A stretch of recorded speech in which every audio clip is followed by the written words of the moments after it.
sétima trombeta do Apocalipse também é a última. E nós estamos próximos desse toque da última trombeta? Qual a sua opinião?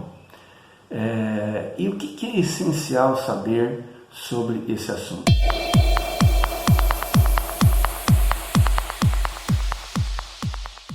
Eu sou o pastor Sérgio Marcos, esse é mais um vídeo da Vida em Cristo. Você está na Vida em Cristo agora e o tema de hoje é a última trombeta. Nós vamos ler Apocalipse capítulo 11 de 15 a 19.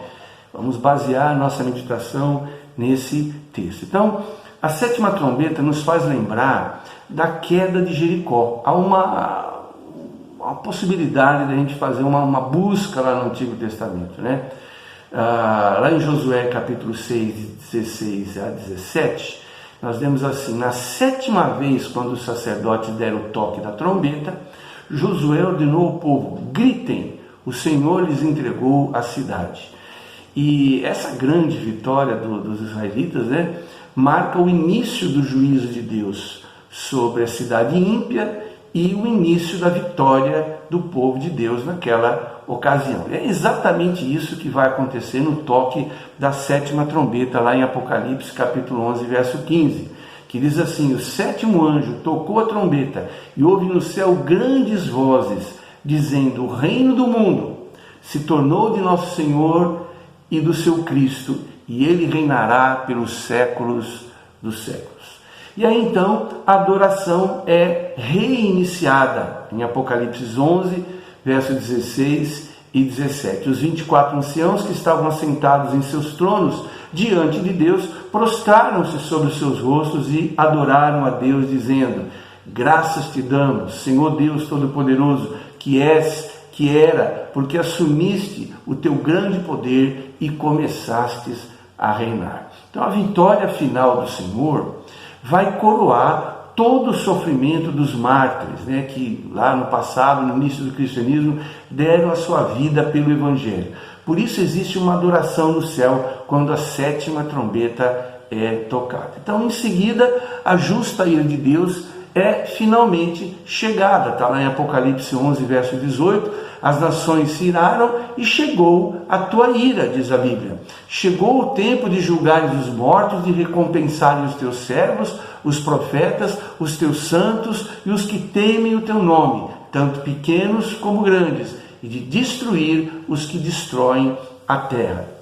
Eu acredito que a expectativa sobre a revelação da ira de Deus é um dos eventos mais esperados, tá, em Apocalipse, e nos faz lembrar de Mateus capítulo 5, verso 6, bem-aventurados que têm fome e sede de justiça, porque serão fartos. Então muita gente que se calou diante de uma injustiça, esperando que um dia ela fosse feita, esses não vão se decepcionar. Romanos 12, 19 diz: a mim pertence a vingança, eu retribuirei, diz o Senhor. Então o santuário de Deus é aberto, Apocalipse 11, verso 19, então foi aberto o santuário de Deus no céu e ali foi vista a arca da aliança. Houve relâmpagos, vozes, trovões, um terremoto, um grande temporal de granizo. Outra vez nós observamos uma conexão entre o Antigo Testamento, né, com o Novo. A arca da aliança está desaparecida desde que Jerusalém foi invadida por Nabucodonosor. Há uma especulação, muita especulação a respeito, mas ela está guardada por Deus e surge nessa revelação como sua propriedade, fator comprobatório que mantém Deus a aliança com o seu povo. É maravilhoso encontrar a Arca da Aliança aqui no Apocalipse, nessa altura do campeonato. Bom, e aí a sequência me parece ser, e acho que para os principais estudiosos da Bíblia, o arrebatamento. Tá? Paulo cita o toque dessa última trombeta, da sétima trombeta, lá em 1 Coríntios 15, 51 até 53, a gente lê assim: eis que lhes digo um mistério, nem todos dormiremos, mas todos seremos transformados, num momento, num abrir e fechar de olhos, ao som da última trombeta. Pois a trombeta soará, os mortos ressuscitarão incorruptíveis, e nós seremos transformados. Então, além disso, ainda temos lá 1 Tessalonicenses 4, 16 e 17, que diz, né, pois dada a ordem com a voz de arcanjo, e ressoada a trombeta de Deus, o próprio Senhor descerá do céu e os mortos em Cristo ressuscitarão primeiro. Depois disso, os que estivermos vivos seremos arrebatados juntamente com Ele nas nuvens para o encontro com o Senhor nos ares.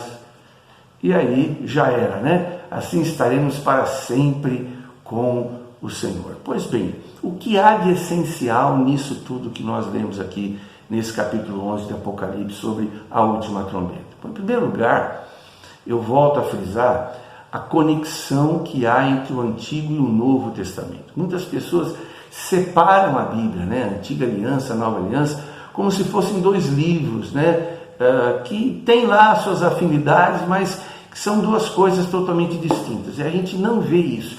Quem conhece a Bíblia, quem já leu a Bíblia de capa a capa algumas vezes, quem estuda teologia bíblica principalmente, sabe que a Bíblia é uma unidade perfeita, que não se contradiz, mas que se complementa. Então, isso deve gerar temor no nosso coração. Afinal de contas, se as profecias do Antigo Testamento se cumpriram literalmente na primeira vinda de Jesus, eu pergunto, por que as profecias do Novo Testamento não se cumprirão literalmente na segunda vinda de nosso Senhor Jesus Cristo? Por que o arrebatamento não pode ter um cumprimento literal se as profecias do Antigo Testamento se cumpriram literalmente em Cristo? Essa é uma pergunta que eu acho que nós precisamos responder, né? Cada um de nós. Outra coisa que eu acho essencial aqui é a questão da ira de Deus. É um assunto omitido, evitado, e quando alguém toca nesse assunto, dá aquela sensação de estar sendo, né, não está sendo politicamente correto, está tendo algum exagero, isso pode espantar pessoas que estão vindo, né, para serem consoladas, para serem acolhidas. Então falar sobre a ira de Deus é uma coisa assim, um pouco chata. Tá? Mas a ira de Deus é um tema central que precisa ser encarado de frente. A ira de Deus promove arrependimento, que traz muitos à salvação. É por isso que hoje a gente não vê pessoas legítimas e verdadeiramente convertidas nas nossas igrejas.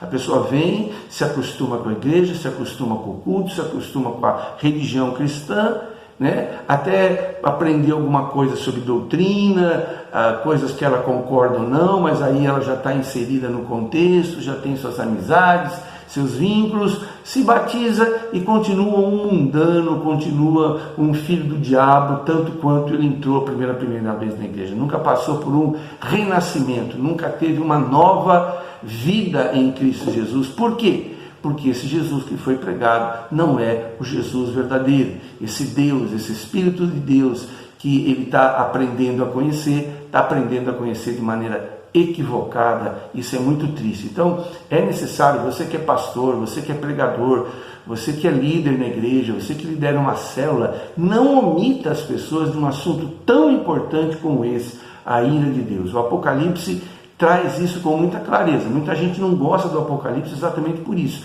Mas a minha salvação, eu acredito que a de muitos que estão me ouvindo aí, me assistindo, foi porque nós percebemos que estávamos em débito contra um Deus irado. E por isso encontramos refúgio na oferta de perdão que havia no sangue de Jesus Cristo. Deus nos aceita, mas através do seu Filho Jesus Cristo. E é por isso que existe a Bíblia, para nós conhecermos o Evangelho como ele é, e não como nós gostaríamos que ele fosse. E eu também penso que o que é de essencial aqui nesse capítulo 11 de Apocalipse, principalmente esse texto que nós focamos, é a conexão que existe entre o que é temporal com o que é eterno. Então eu li recentemente o testemunho de uma pessoa que passou por uma experiência conhecida como quase morte.